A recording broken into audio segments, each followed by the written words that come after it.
재판정에서 있었던 두 가지 기피 신청 부분하고 일괄 지정 부분 이의 신청에 대해서 재판장의 의견이 있었습니다. 기피 신청 관련해서는 공정한 재판을 할 우려가 있다는 것은 우리 피청구인 측의 주장이고 근거가 있습니다. 그 재판관이 한 분이 기피 신청을 했던 재판관 남편이 특정 법무법인에 근무를 하고 있고 그 법무법인의 이사장이 지금 여기 청구인 측의 변호인 중에 한 명입니다.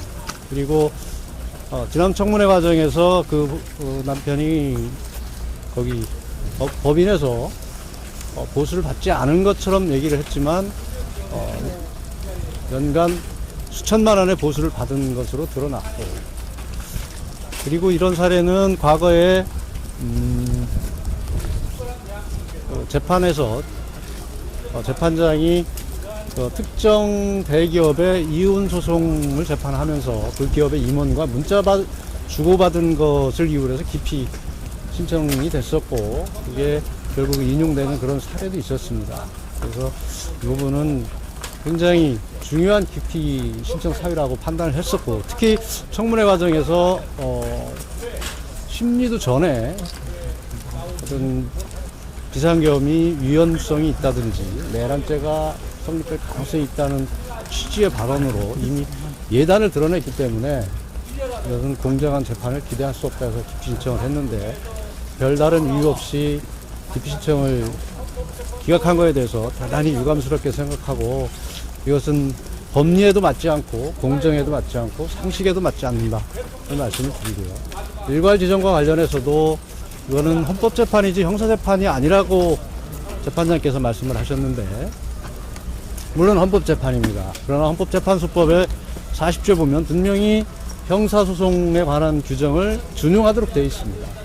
그리고 형사소송 규칙에 보면 기일 지정에 대해서는 변호인의 의견을 듣도록 되어 있습니다.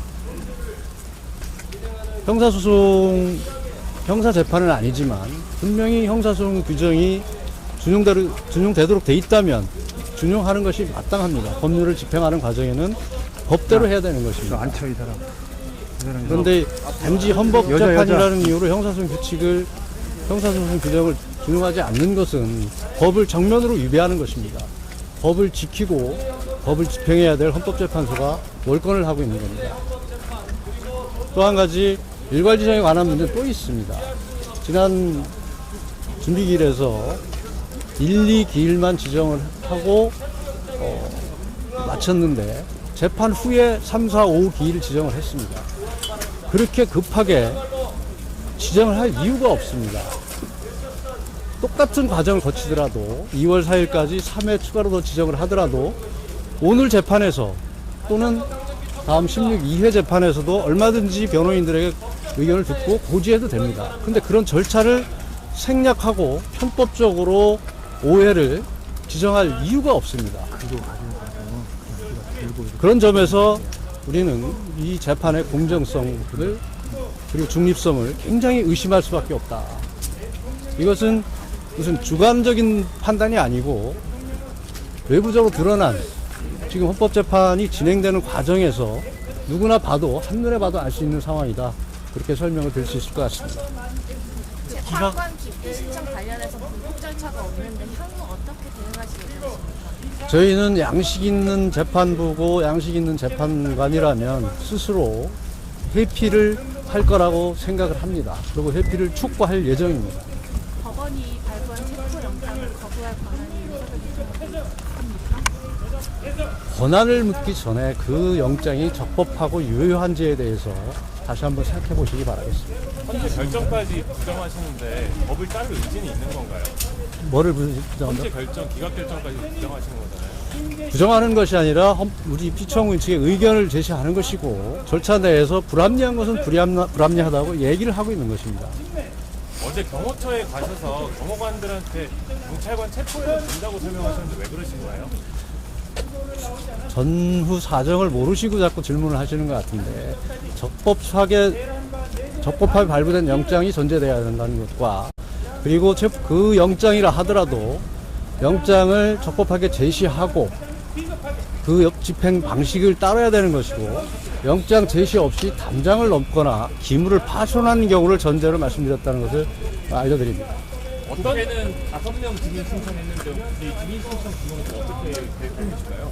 다음 기일에 밝히겠습니다. 다음 기일에는 대통령 출석. 오늘 재판 진행 상황과 추후 상황을 보면서 우리 증거 신청 그리고 입증 방법들을 종합적으로 검토해서 결정을 하도록 하겠습니다. 지금이라도 경찰이나 공수처나 검찰에 윤 대통령 출석하실 텐데 하여튼 적법 절차가 회복되면 다 응할 겁니다. 경호처에 어떤 자격으로 가셔서 설명하신 거예요? 윤 대통령 변호인 자격인가요? 변호인 자격입니다. 법원이 이의 신청 기각했는데도 출석까지 불법이라고. 법은 명문에 있는 규정대로 해석해야 됩니다. 엄격하게. 그 해석이 잘못된 것이 영장 발부 과정에서도 있었고 이의신청 기각 과정에서도 명백히 법의 명문대로 해석이 되지 않았다. 규정대로 문헌대로 해석이 돼야 된다.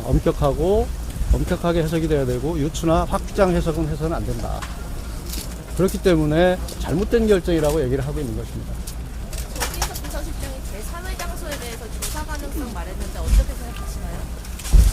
저희들과 상의가 없던 부분이고 또 우리 정진석 실장께서는 어쨌든 국가기관의 충돌, 물리적 불상사 이런 부분을 우려하셔서 나름 고민하시고 말씀하신 게 아닌가 생각을 합니다.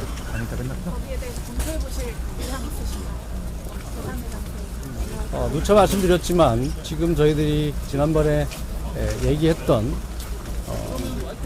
조사가 충분하면 기소를 할 것이고 조사가 부족하면 증거 확보가 충분치 못하면 중앙지방법원에 구속영장을 청구하라는 것이 일관된 입장입니다.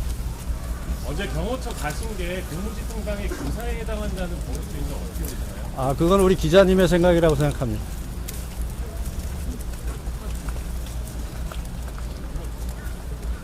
더 하실 말씀 없으면